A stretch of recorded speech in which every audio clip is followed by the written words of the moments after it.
You step onto a cruise ship and the first thing you notice is how clean everything looks. Gleaming railings, spotless buffet counters, staff wiping surfaces constantly. It feels almost sterile. And that feeling right there is exactly why people get sick. Because the cleanliness is real, but the risk is also real, and the two can exist at the same time. Last year, a norovirus outbreak hit a Royal Caribbean vessel hard enough that over 300 passengers spent significant portions of their vacation in the bathroom instead of at the beach. And here is the thing that most people never hear about that story. It was not random. It was not bad luck. Those passengers made the same 4 mistakes in their first 24 hours on board that cruisers have been repeating for decades. And today, we are going to break down exactly what those mistakes are, why they spread illness so effectively in this specific environment, and what you can do differently so your next cruise does not become a medical statistic. Before we get into the mistakes, you need to understand why cruise ships are uniquely good at spreading illness. Not because cruise lines are negligent. Actually, the opposite. The CDC has an entire program called the Vessel Sanitation Program that inspects cruise ships regularly and holds them to strict standards. But here is the biological reality. You have taken 2,000 to 5,000 people, packed them into a floating building, given them shared dining rooms, shared handrails, shared elevator buttons, shared pool areas, and then added the critical ingredient that makes everything worse. Almost nobody on that ship knows each other. That matters because when you are at home or at work, you have a sense of who around you might be unwell.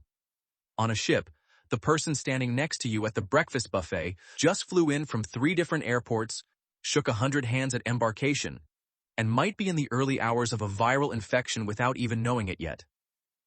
Norovirus specifically is terrifying in this environment because you become contagious before you feel sick. You can be shedding virus actively for hours before your first symptom. And on a cruise ship, during those hours, you will touch a lot of shared surfaces. Now let us get into the mistakes. Starting with mistake number 1, and this one is responsible for more cruise ship illness than anything else we will discuss today. Mistake number 1 is treating the hand sanitizer stations like they are optional. Walk onto any cruise ship and you will see those little dispensers everywhere. At the entrance to every dining room, at the gangway, near the pools. Staff sometimes literally standing there with the dispenser, asking you to use it, and people skip them constantly. They walk right past. Or they do a quick rub that lasts about 1 second and call it done. Here is the science on why this matters so much. Norovirus spreads primarily through what researchers call the fecal-oral route, which sounds disgusting because it is.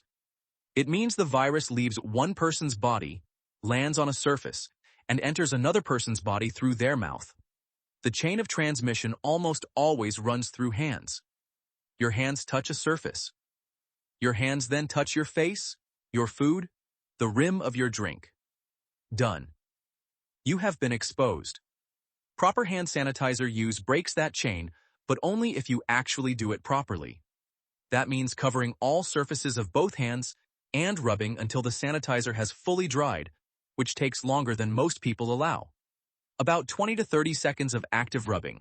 The people who blow through those stations in 2 seconds are not protecting themselves. They are just performing a ritual.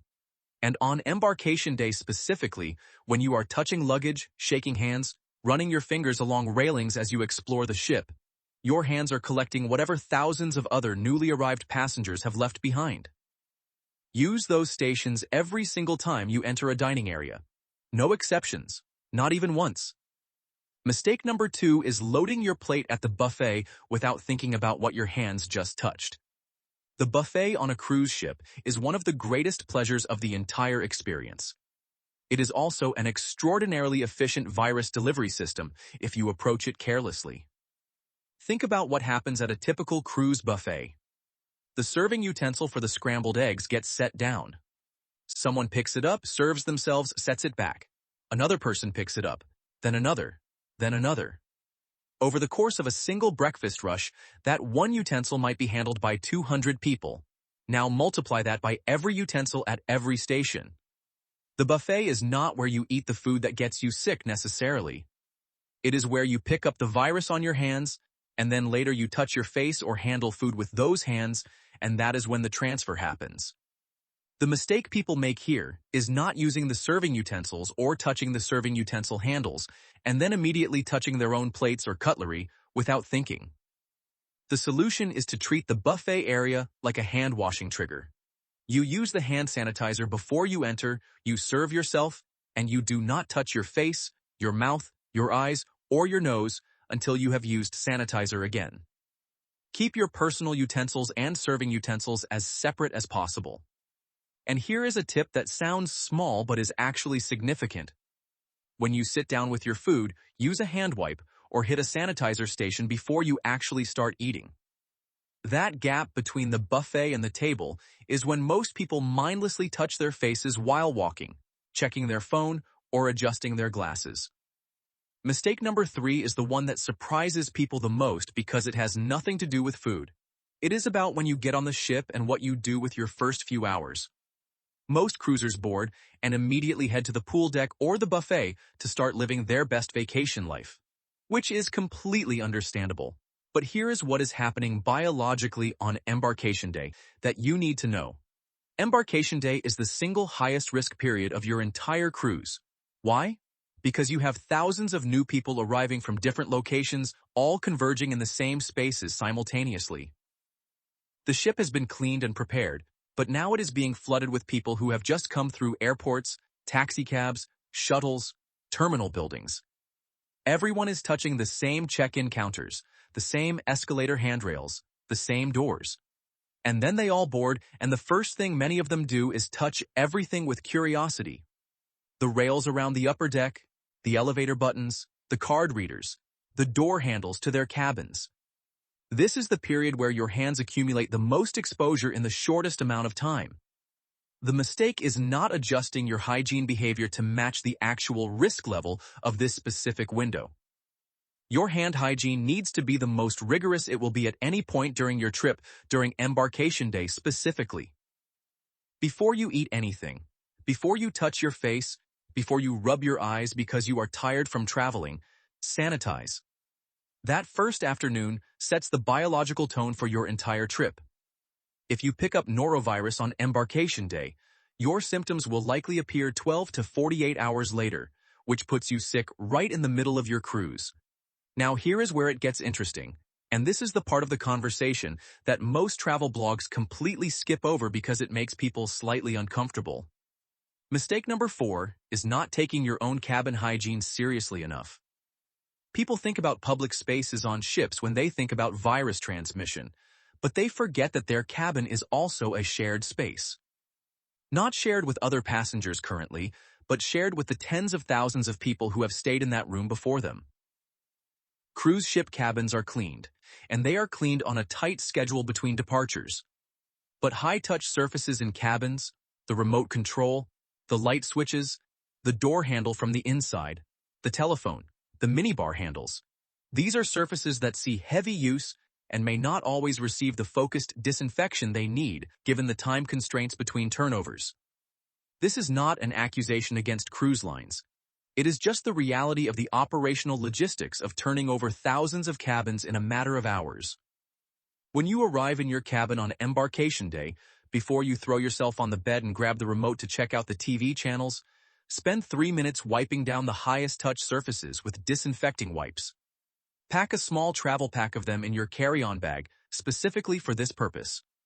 The remote control, the telephone, the light switches, the door handles, the faucet handles in the bathroom. This takes almost no time and dramatically reduces your exposure in the space where you will be spending roughly a third of your cruise. Most people never do this because it feels overly cautious.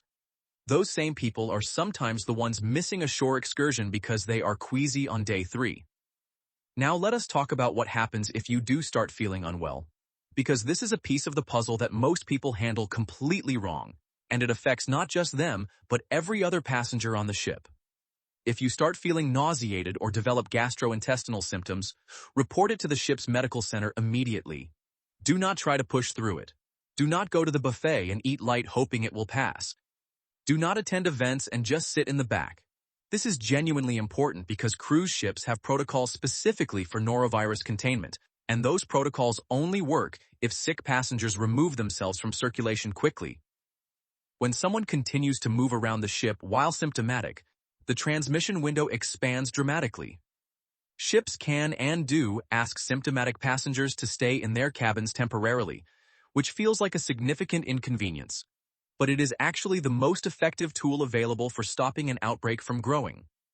Cruise lines typically handle medical care on board, and there are reimbursement processes in many cases. The point is that getting sick and staying in circulation is not just a personal health decision on a ship.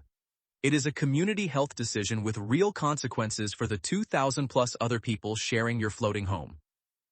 Let us zoom out for a moment and talk about something that ties all four of these mistakes together, because there is a single underlying reason why people make them all. Vacation psychology. When we go on vacation, especially on a cruise where we have spent significant money and we are in a beautiful environment with amazing food and entertainment everywhere, our brain shifts into a mode that actively resists anything that feels like a chore or a precaution. Using hand sanitizer every single time feels tedious on vacation. Wiping down your cabin surfaces feels paranoid when you are surrounded by staff who are clearly working hard to maintain the ship. Slowing down at the buffet to think about what your hands just touched feels like an overthought interruption to the simple joy of piling food on a plate. All of this is psychologically real and understandable. But the virus does not care about your vacation psychology. Norovirus specifically is one of the most contagious pathogens known. Researchers estimate you need exposure to fewer than 20 viral particles to become infected. That is an almost incomprehensibly small number. For context, a sick person can shed billions of particles. The mismatch between how small a dose it takes to infect you and how many particles an infected person leaves behind is why norovirus moves through closed populations like cruise ships so effectively.